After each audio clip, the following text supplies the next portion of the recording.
So ayun nga, may kwento ko lang guys kagabi. Nag-chat to sa akin si madam at sabi niya meron nga daw siyang ipapaprint na 200 pages. So ako naman medyo kabado kasi baka mamaya hindi kayanin ng printer. Tapos first time ko pa na ganun kadami. Kaya sabi ko na lang sige bahala na.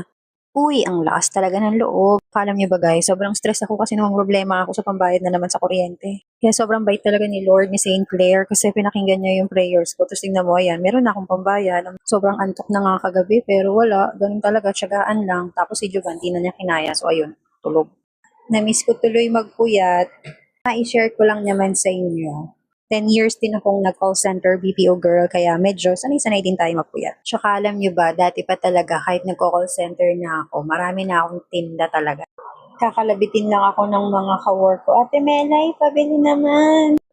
Naalala ko pa noon, marami akong chocolates, mga chichirya sa likod ng station ko. Tapos nagpapa-order na rin ako doon ng kanin every Saturday. Tapos Sunday, dahil walang pantry, ayun, ako yung magdadala ng mga kanin at ulam.